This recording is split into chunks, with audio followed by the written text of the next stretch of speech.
सभी स्नेही जनों एवं सुधी साधकों को सादर वंदे। जय श्री कृष्ण। श्रीमद् भगवत गीता अध्याय 6 आत्म संयम योग और आज का श्लोक है श्लोक संख्या 21। आइए इसका पठन वाचन करें और फिर इसका सरल अर्थ और भाव जानने का समझने का प्रयास करते हैं। सुखमात्यन्तिकं यत्तद् बुद्धिग्राह्यमतीन्द्रियं वेत्ति यत्र न चैवायं स्थितश्चलति तत्त्वतः। इसका सरल शाब्दिक अर्थ इस प्रकार है। पिछले श्लोक में भगवान ने कहा था कि योग के अभ्यास से निरुद्ध चित्त जिस अवस्था में उपराम हो जाता है, शांत हो जाता है, और जिस अवस्था में परमात्मा के ध्यान से शुद्ध हुई सूक्ष्म बुद्धि द्वारा परमात्मा को साक्षात करता हुआ परमात्मा में ही संतुष्ट रहता है। अब इसी भाव को आगे बढ़ाते हैं। 21, 22, 23, 24 में भी इसी भाव को आगे बढ़ाया गया है। तो अब 21वें श्लोक में भगवान कहते हैं कि इंद्रियों से अतीत केवल शुद्ध हुई सूक्ष्म बुद्धि द्वारा ग्रहण करने योग्य जो अनंत आनंद है, उसको जिस अवस्था में अनुभव करता है और जिस अवस्था में स्थित यह योगी परमात्मा के स्वरूप से विचलित होता ही नहीं, यानी in which the soul experiences the eternal and super sensuous joy which can be intuited only through the subtle and purified intellect, and wherein established the said yogi moves not from truth on any account। तो पहले पदच्छेद के माध्यम से संस्कृत शब्दों का हिंदी अर्थ देख ले। अतीन्द्रियम इंद्रियों से अतीत परे, बुद्धिग्राह्यम केवल शुद्ध हुई सूक्ष्म बुद्धि द्वारा जो ग्रहण करने योग्य है, यत जो आत्यंतिकम अनंत सुखम आनंद है, तत् उसको यत्र जिस अवस्था में वेत्ति अनुभव करता है, च और यत्र जिस अवस्था में स्थित अयम यह योगी तत्वतः यानी परमात्मा के स्वरूप से न एव चलती विचलित होता ही नहीं। तो जैसा कि आदि शंकराचार्य जी समझाते हैं कि तथा जो सुख अत्यंत है यानी अंत से रहित है यानी अनंत है, और दूसरा जो इंद्रियों की कुछ भी अपेक्षा न करके केवल बुद्धि से ही ग्रहण किया जाने योग्य है, यानी जो इंद्रियों की पहुंच से अतीत है, इंद्रियों की पहुंच से परे है, मतलब जो विषय जनित सुख नहीं है। इंद्रियों से जो हम परसीव करते हैं वो सुख तो ऑब्जेक्ट रिलेटेड होता है कोई ना कोई, तो जो विषय जनित सुख नहीं है, ऐसे सुख को यह योगी जिस काल में, जिस अवस्था में, जिस समय अनुभव कर लेता है और जिस काल में अपने स्वरूप में स्थित हुआ यह ज्ञानी उस तत्व से मतलब वास्तविक स्वरूप से चलायमान नहीं होता, विचलित नहीं होता। पिछले श्लोक में जैसे बताया, भगवान ने कहा था कि ध्यान योगी अपने आप से अपने आप में संतोष का अनुभव करता है, पर ऐसा अनुभव करने के बाद और क्या क्या होता है इसको इस श्लोक में बताते हैं भगवान की। जो सुख आत्यंतिक है, अतीन्द्रिय है, बुद्धिग्राह्य है, उस सुख का जिस अवस्था में अनुभव करता है और जिस फिर सुख में उस अवस्था में स्थित हुआ यह ध्यान योगी तत्व से फिर कभी विचलित नहीं होता। तो जिस सुख और आनंद की यहां बात की गई है, वह सुख जो है ऐसा कोई सुख नहीं है जो उससे बढ़कर हो इस दुनिया में, हो ही नहीं सकता, संभव नहीं है, क्योंकि यह सुख तो तीनों गुणों से अतीत है, स्वतः सिद्ध है। यह तो सारे सुखों की एक तरह से आखिरी हद है, सा काष्ठा सा परागति ही। और इसी सुख को 5वें अध्याय के 21वें श्लोक में हमने देखा कि अक्षय सुख कहा गया है। अभी हम 6ठे अध्याय के इसी अध्याय के 28वें श्लोक में देखेंगे इसे अत्यंत सुख कहा गया है। और फिर 14वें अध्याय के 27वें श्लोक में भी इस सुख को एकांतिक सुख कहा गया है। यानी आत्यंतिक है, ये सात्विक सुख से भी विलक्षण है।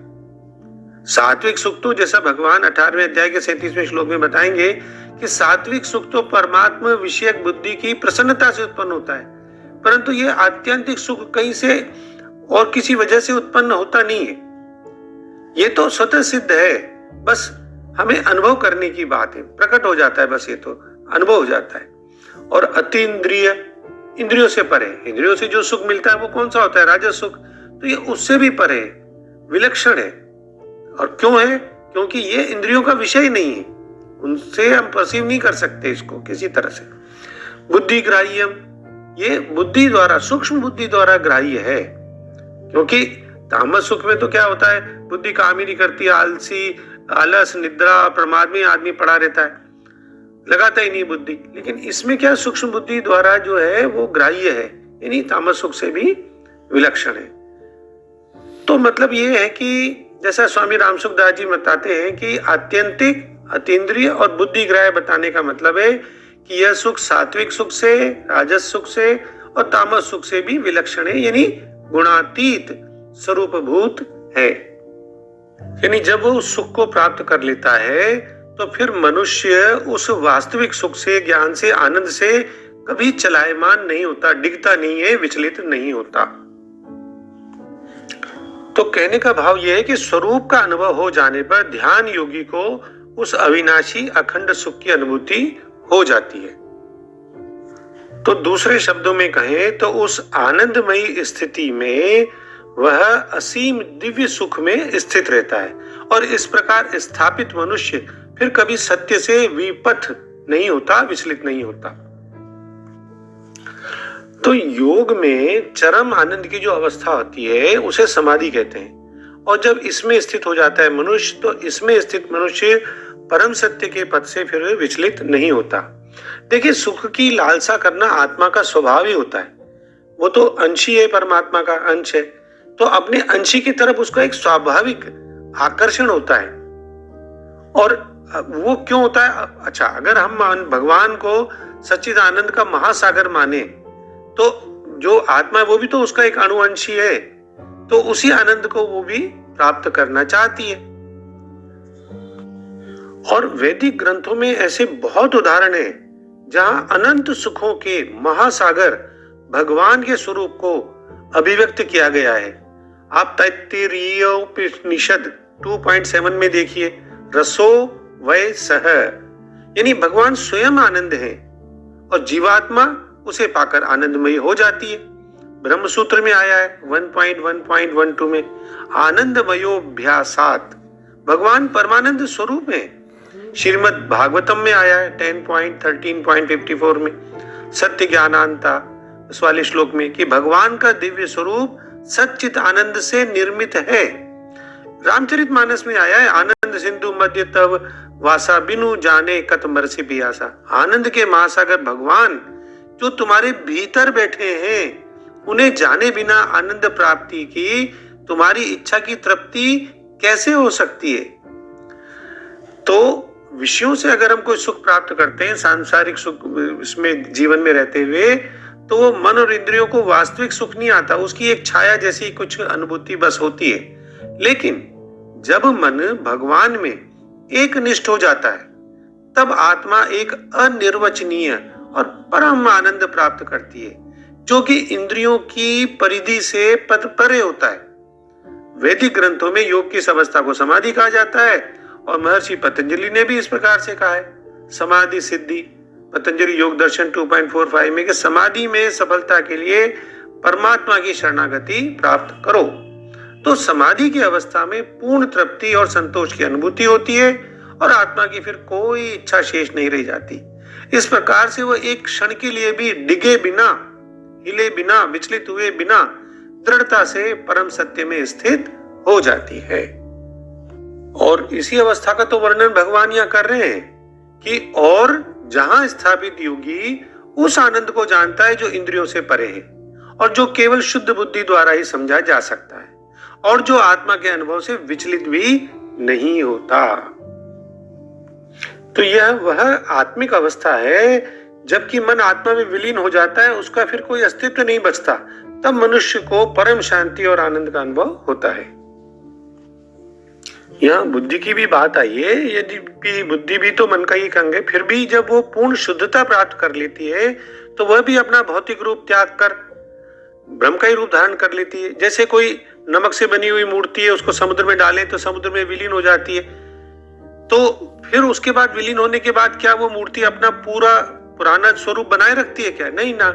इसी प्रकार जब बुद्धि शुद्ध हो जाती है तो पूरी तरह से परमात्मा में परिवर्तित हो जाती है और वह वही ब्रह्म ही बन जाती है। तब हमें स्वरूप का अनुभव होता है।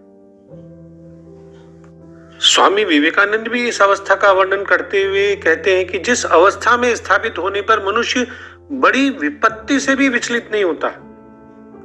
तो अंत में हम डॉक्टर राधा कृष्णन जी के सरल शब्दों में इसका अर्थ पुनः देख लें, भाव भी, कि जिसमें वह बुद्धि द्वारा ग्रहण किए जाने वाले और अतीन्द्रिय परम आनंद को प्राप्त करता है, और फिर जिसमें स्थित होकर वह कभी तत्व से विचलित नहीं होता। जय श्री कृष्ण। ओम श्री कृष्ण अर्पणमस्तु। Doctor BK. शर्मा के प्रणाम और किसी भी भूल अथवा त्रुटि के लिए क्षमा। सर्वे भवन्तु सुखिनः, सर्वे सन्तु निरामयाः।